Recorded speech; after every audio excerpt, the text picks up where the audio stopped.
Rica anyways, rather than sitting around Raleigh, North Carolina, where she lived for the summer, grieving and just really stuck in her grief and just stuck in the same place, stagnant, not really knowing what to do. So Leah went to Costa Rica anyways, and she had a blast. In fact, it was almost like she didn't grieve at all. In fact, her roommate and friend Nicole that she went with said she never saw her cry once the entire summer they were there, despite the fact that both of her parents had just died tragically and she was left an orphan. You have to go through the grieving process, people. It's very important. Don't skip any steps. Yeah, definitely don't skip. The grieving process is serious, y'all. Like, I've lost a parent, cases lost people. Grief is terrible and it hurts, but you know what will happen if you don't deal with it? It will eat you alive. It will eat you alive. It will hit you when you least expect it, and you will crumble, and it'll be way worse than if you had just done it in the first place. Exactly. When Leah returned from Costa Rica, she began pulling away from her core group of friends. She was spending a lot of time at her favorite shop, Cup of Joe's, and writing a lot in my notes. This is in capital letters. A lot. While she was there. I thought it was interesting that her sister Kara described her as wanting to write the next great American novel. I thought that was interesting because I watched an episode of Disappeared, where they interviewed the family and everything, and Kara's like, yeah, she would have loved to write the next great American novel. She was this great writer. She wrote so much, and nobody else mentions it. Not once when describing Kara. Not once when describing Leah. So I'm just like, did she really love to write, or did she just like books? Or who knows? We know she loved to read. We know that she spent a lot of time at this coffee shop smoking and hanging out and reading Jack Kerouac. She started taking guitar lessons and really sort of avoiding her friends, buying books and music not typical of her. And really, it almost seemed like she was searching for something. This is when, rather than just continuing to delay school, she officially dropped out of college and was just trying to figure out a plan and really soul search. We are going to jump to March 6th, 2000. This is the morning that Leah disappears. This is the last time that her family ever speaks to her. Oh, wow. Okay. Yeah. And this is still the beginning of the story. Yeah, it gets, there are several more days after this where we know she's alive and traveling. But this is the last time anyone actually spoke to her. So Leah talks to her sister on the phone this morning around 11 a.m., and it is a totally normal conversation. They talk about school and their weeks and just really just bullshit like sisters do, catch up call, not a big deal. And they don't make solid plans, but they hang up saying talk to you later. And there's no reason for Kara to think that she's not going to see Leah again, Right. It was a typical sister phone call, Hey, love you. See you soon. I know you're not going to disappear. It's fine. Right. Just checking in. Yeah. Totally normal. So even though they didn't make concrete plans, Kara was like, no, everything was totally normal. She told me that she had plans with friends.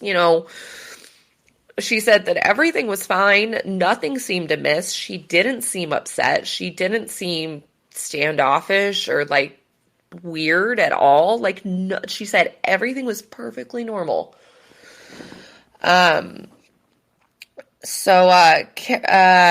Leah had also made plans to babysit the next day with her roommate. And the thing is, though, is when Nicole gets home that night, she doesn't see Leah, and she doesn't see Leah's white Jeep Cherokee. And she's like, okay, well, I guess she probably ran to the store.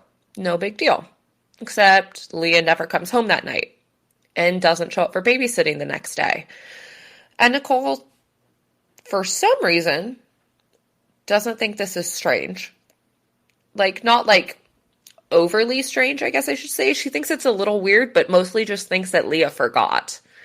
And then she doesn't see her for 2 more days. And this is when she gets worried.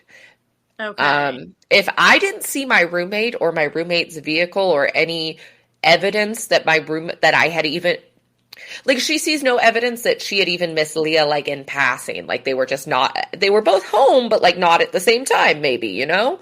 No Right. evidence of Leah whatsoever. If I didn't see my roommate for 2 days that I lived with and was very close with, and they also I'd didn't be show up to concerned. a job, I would be concerned. Yeah. Mm-hmm. For But sure. but but okay, Nicole. So she doesn't see Leah for 2 more days. She starts to get worried, and this is when she calls Kara. And then as she's calling Kara, she starts getting Nicole and the house starts getting calls of other people about all these other plans Leah had missed. And that's when everybody starts getting even more worried.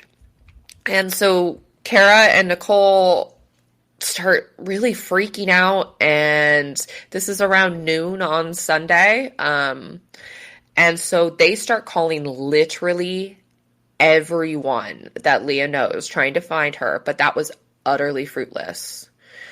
So the next day, Monday, Kara and Nicole meet at the house and search Leah's room. And Kara can tell immediately that Leah had really sort of packed up and left voluntarily. It was clear that she'd like gone through her clothes and like picked out certain outfits. She'd taken favorite things. Like it was clear the room was messy. It was clear that she'd gone through her stuff, picked, packed, done her thing. And Kara could just tell. Which is crazy to me because I wouldn't be able to tell with my sister, and I'm closer with you, Case, than Tiff, and I wouldn't be able to tell if your ass left either. How do you Hell, know? hell, I wouldn't be able to tell if Ryan left voluntarily. I'd just be like, his shit's gone. Weird.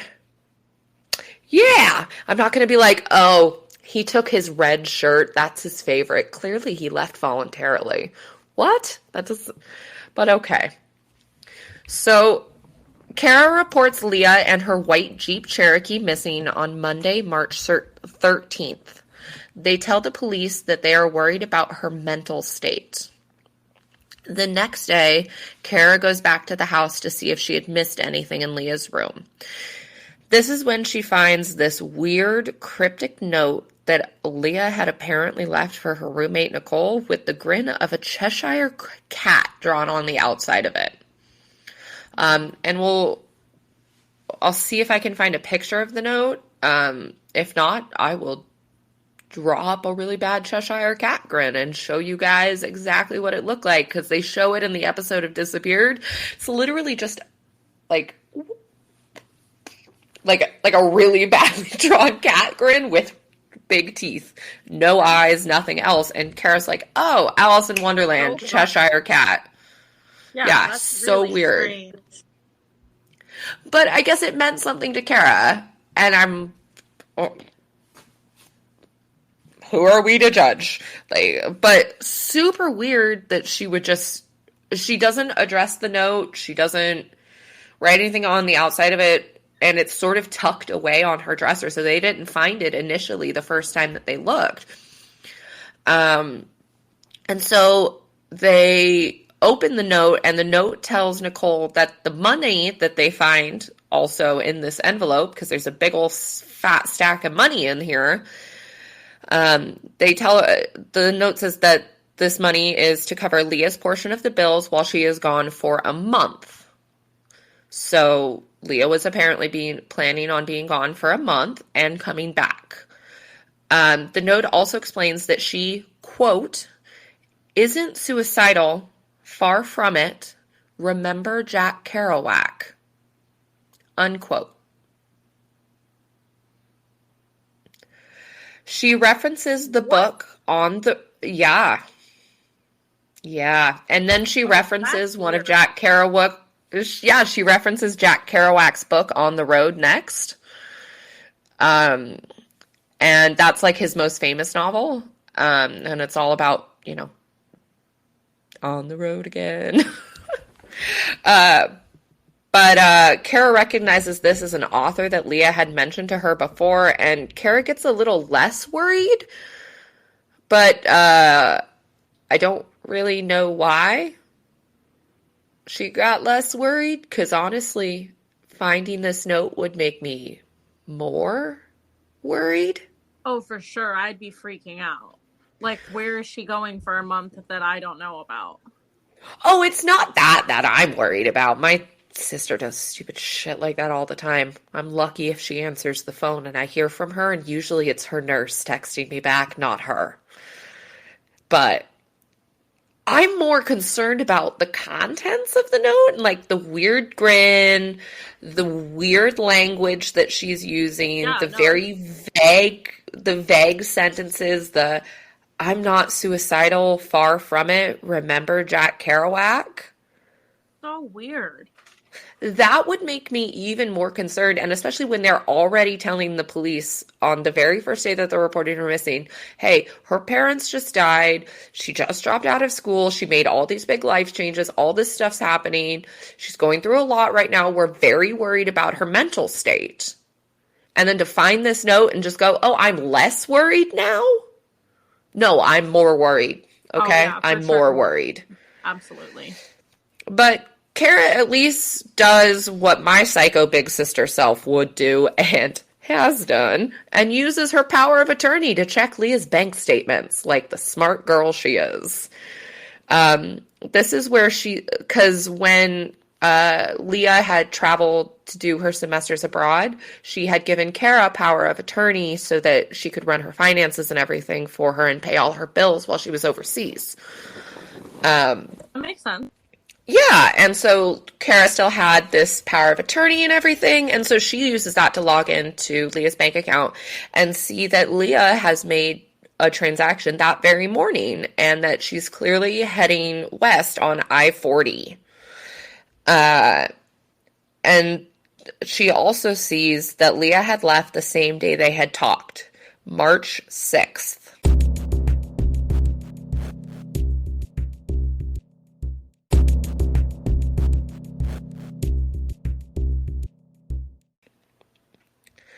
So, again, Kara gets a little less worried. Like, she's alive. That's good. And I mean, it's fair. But this is where Kara sees that Leah has made it to Southern Oregon that same day she checked the account. And she again gets a little less worried, not enough to stop asking around and doing stuff though, but enough to stop checking the bank account, which I think was a huge mistake, because had she kept checking that bank account versus just stopping checking it and just asking around to friends, she would have seen that all of Leah's transactions stopped, and that transaction in Southern Oregon was the last transaction that would ever be made on Leah Roberts' bank account. Interesting. Yeah. Yeah, definitely a mistake. She should have kept looking at that. I mean, yeah, that's very bizarre. It's an invaluable tool to have access to someone's bank accounts and to be able to track their movements like that, almost down to the minute, and to just stop checking that and to just assume everything's fine. I mean, shit, that's how they caught Israel Keys, was by checking bank That's statements. how they catch everybody, is with freaking bank statements. Like, yeah. Y'all, use cash if you want to do some sketchy shit. Don't do sketchy shit.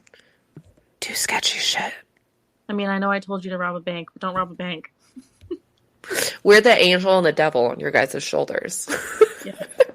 But we're both. Like, our halos are held up by our horns. Or in your case, your cat ears. My cat ears, yes. So Nicole and Kara keep trying to track down Leah's new friends from the coffee shop, trying to figure out where she's going or if she's talked to anyone